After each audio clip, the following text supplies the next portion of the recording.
गंगा नदी की तरह ही गोदावरी नदी को काफ़ी पवित्र माना गया है। लोग इसे दक्षिण की गंगा भी कहते हैं। गौतम ऋषि से संबंध जुड़ जाने के कारण इसे गौतमी भी कहा जाने लगा है। महाभारत के वन पर्व में इसे पुणित नदी की संज्ञा दी गई है। कुछ विद्वानों के अनुसार नदी का नाम तेलुगु भाषा के शब्द गोद से हुआ है, जिसका अर्थ मर्यादा होता है। महर्षि गौतम ने घोर तप किया, जिसे प्रसन्न होकर रुद्रदेव ने यहाँ एक बाल के प्रभाव से गंगा को प्रवाहित किया। कहते हैं कि गंगा जल के स्पर्श से एक मृत गाय पुनर्जीवित हो उठी थी। इसी कारण इसका नाम गोदावरी पड़ा। हरिद्वार और प्रयाग में गंगा नदी, उज्जैन में क्षिप्रा नदी और नासिक में गोदावरी नदी में समुद्र मंथन से निकले अमृत की बूंदें गिरी थी। इसलिए यहाँ कुंभ का मेला आयोजन होता है। नासिक के पास बहने वाली गोदावरी नदी में अमृत बूंदें गिरी थी, इसलिए नासिक को कुंभ नगरी कहा जाता है और यहाँ पे स्नान करना पवित्र माना जाता है। गोदावरी नदी का लगभग सभी वेद और पुराणों में, रामायण और महाभारत में उल्लेख मिलता है। गोदावरी की उपनदियों में प्रमुख है प्राणहिता, इंद्रावती और मंजिरा। इस नदी की प्रमुख शाखाएं हैं गौतमी, वशिष्ठा, कौशिकी, आत्रेयी, वृद्ध गौतमी, तुल्या और भारद्वाजी। गोदावरी में स्नान से सभी तरह के पाप नष्ट हो जाते हैं और पुण्य की प्राप्ति होती है। इसे महापुण्य देने वाली नदी कहा गया है। ऐसी मान्यता है, जो मानव भक्ति भाव से गोदावरी गंगा में जाकर स्नान करते हैं, वे भवसागर से मुक्त हो जाते हैं। जो लोग गोदावरी के जल में स्नान करके उस पर्वत पर विराजमान भगवान त्र्यंबक का विविध उपचारों से पूजन करते हैं, वे साक्षात महेश्वर है।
हा रेग्युलर आहे कांदा लसूणवाला, हा 260 रुपये किलो.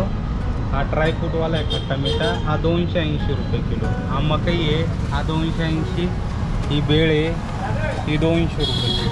आणि डाळंबट आहे, ही 260 रुपये किलो. 200 वाली घ्या काय? त्याची टेस्ट दाखवा ना. कसली? कोपऱ्यातली. हां त्याच्या बाजूला. एकदम डाळंबट आहे. हां. डाळ आहे डाळ. डाळ आहे. चिवड्यामध्ये हे दोन राहते ना, आणि मग ही बेळ चिवडा आणि मसाला. बेळ. हां. हा चिवडा घेऊया. हा मधला द्या. रेग्युलर रेग्युलर किती मला द्याल म्हणजे तो किलोचा रेट काय सांगितला? 260 रुपये किलो. अर्धा किलो. छोटे पाव किलोचे दोन नाहीये. आहे ना. हा ते द्या.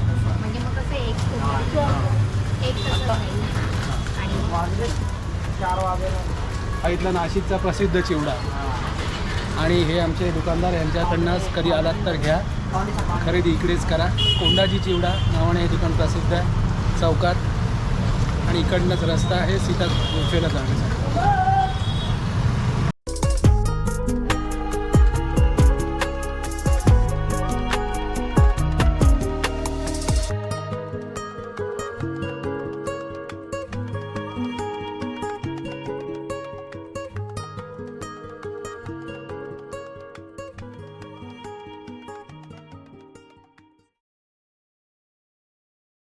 नासिक शहर में तपोवन कपिला एवं गोदावरी नदी के संगम स्थल के आसपास का वो क्षेत्र है जहां भगवान राम, माता सीता और भाई लक्ष्मण ने 14 वर्ष के वनवास का अधिकतर समय विचरण किया था।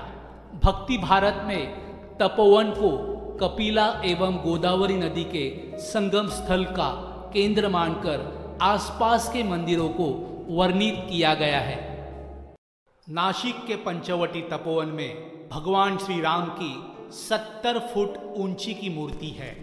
ये महाराष्ट्र में भगवान राम की सबसे ऊंची मूर्ति है। इस मूर्ति का अनावरण 12 अक्टूबर 2024 को हुआ था। इस मूर्ति को फाइबर पॉलीमर से बनाया गया है। इस मूर्ति के चारों ओर 7 एकड़ जमीन पर केंद्र और राज्य सरकार की तरफ से रामायण से जुड़ी घटनाओं को दिखाया जाएगा। इस मूर्ति को नासिक पूर्व विधानसभा के आमदार राहुल उत्तमराव ढिकले की संकल्पना पर बनाया गया है। ऐसा माना जाता है कि भगवान राम ने अपने 14 साल के वनवास के दौरान काफी समय तपोवन में बिताया था।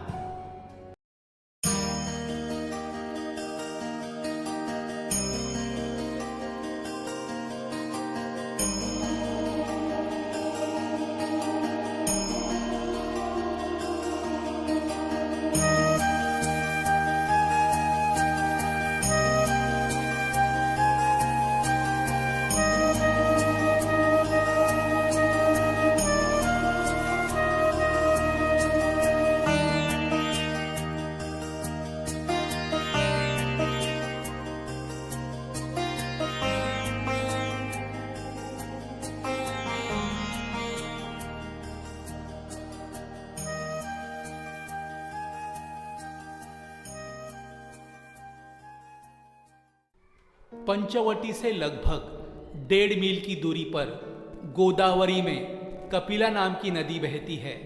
इस कपिला संगम तीर्थ पर ही तपोवन है। ऐसी मान्यता है कि महर्षि गौतम ऋषि की यही तपस्थली है। यही लक्ष्मण जी ने शूर्पनखा की नाक काटी थी। कपिला संगम के पास महर्षि कपिल का आश्रम माना जाता है।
ये वो जगह है जहाँ सदियों से पहले ऋषि मुनि प्रकृति के बीच आत्मज्ञान की खोज में ध्यान करते थे।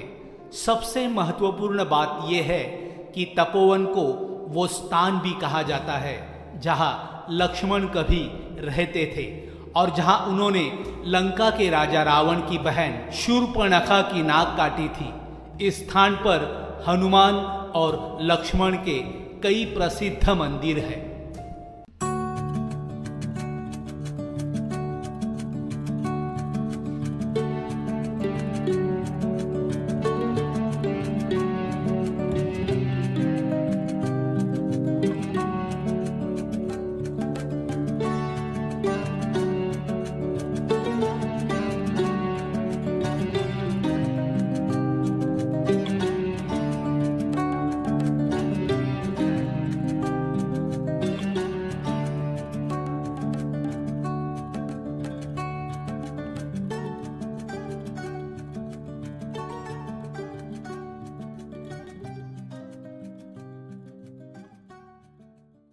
सर्वधर्म मंदिर तपोवन जैसे प्रसिद्ध धार्मिक स्थल पर आने वाले प्रत्येक श्रद्धालु के लिए आकर्षण का केंद्र है और जैसे जैसे दिन बीतते जा रहे हैं यहाँ आने वाले भाविकों की संख्या बढ़ती जा रही है। हिंदू, मुस्लिम, सिख, ईसाई, पारसी बनने से पहले हम सभी इंसान हैं। मानवता ही हमारा सच्चा धर्म है। ये संदेश मंदिर में सभी धर्मों का प्रतीक है।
लक्ष्मणाने ह्या जागेवर नाक कापून नाकाचा तुकडा गोदाच्या पलीकडे फेकला म्हणून शहराला नाव झालं नाशिक. नाशिक हा. ज्यावेळेस नदीला पूर येतो, पुराच्या पिरियडमध्ये एक एक आपला पाण्यात असतं, त्यावेळेस पर्यटनला वरचं मंदिर दाखवतात. हे कपिल भगवान तपस्या करून हे जे नदी आली कपिला वरतून येते गोदावरी. गोदावरी कपिलाचा संगम नद्याखाली होता. दक्षिणला आंध्रा लेन होते. रावणाच्या घरी जायच्या पहिले सीतामाईने इथे अग्नीमध्ये प्रवेश केला. हे अग्निकुंड ते सीताबाईची नाणी आणि सगळेजण तीर्थ घ्या गोदावरीची. आता हे पर्व चालू आहे कार्तिक स्नान गोदावरीचं दार. ह्या देवदीपावलीचं महापर्व आहे गोदावरी यात्रा स्नान. लवकरच येतं दीपदान येतात घर शांतीसाठी. जे कोणी 51 करता 101 करता अन्नदानाचं करता वसदान. जय श्रीराम. पंचवटी से लगभग 1.5 मील की दूरी पर गोदावरी में कपिला नाम की नदी बहती है। इस कपिला संगम तीर्थ पर ही तपोवन है। ऐसी मान्यता है कि महर्षि गौतम ऋषि की यही तपस्थली है। यही लक्ष्मण जी ने शूर्पणखा की नाक काटी थी। कपिला संगम के पास महर्षि कपिल का आश्रम माना जाता है। यहाँ 8 तीर्थ है: ब्रह्म तीर्थ, शिव तीर्थ, विष्णु तीर्थ, अग्नि तीर्थ, सीता तीर्थ, मुक्ति तीर्थ, कपिला तीर्थ और संगम तीर्थ। ब्रह्म तीर्थ, शिव तीर्थ, विष्णु तीर्थ को ब्रह्म योनि, रुद्र योनि और विष्णु योनि भी कहा जाता है। ये सटे हुए 3 कुंड है जिनमें जल नहीं है और इनकी भित्तियों में से एक दूसरे में जाने का संकीर्ण मार्ग है। इनके पास ही अग्नि तीर्थ है जिसमें जल भरा रहता है। ये गहरा कुंड है। पास में कपिला नदी है जिसे कपिला तीर्थ कहा जाता है। वही कपिला मुनि का आश्रम कहा जाता है। यहाँ आसपास तथा पंचवटी मार्ग में लक्ष्मण जी का मंदिर, लक्ष्मी नारायण मंदिर, गोपाल मंदिर, विष्णु मंदिर, राम मंदिर आदि कई मंदिर है।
BAPS स्वामीनारायण मंदिर गोदावरी नदी के तट पर एक भव्य पत्थर से बना शिखरबद्ध मंदिर है।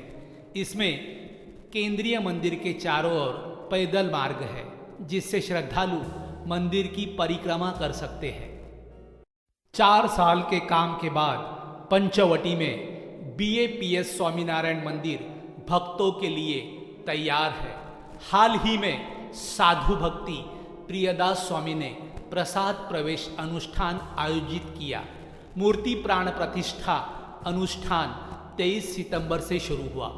श्री स्वामीनारायण संगठन के प्रवक्ता आदर्श जीवन स्वामी ने कहा कि नासिक में स्वामीनारायण मंदिर की परिकल्पना संप्रदाय के प्रमुख स्वामी महाराज ने की थी तथा अब ये मंदिर श्रद्धालुओं के लिए खोल दिया गया है। स्वामी महाराज का ये सपना उनके उत्तराधिकारी और BAPS के अध्यक्ष महंत स्वामी ने पूरा किया है। धर्म के क्षेत्र में स्वामी महाराज का योगदान बहुत बड़ा है।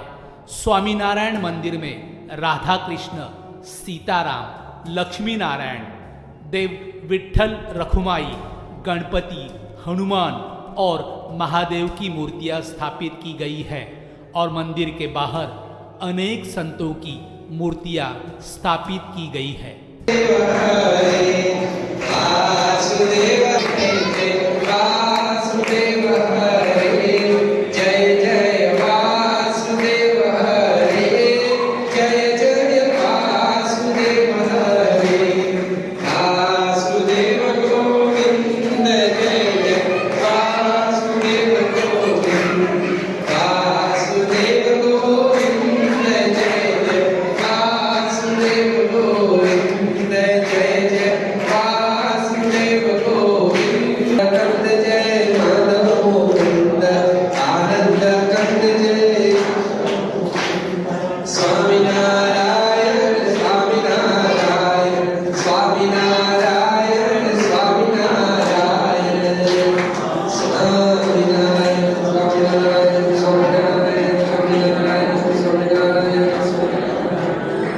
Sadam संस्थितं मुक्तगणामृतं च श्रीस्वामिनारायणं नमामि ब्रह्मादि सम्प्रार्थनया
यांचे संत आहेत सगळे.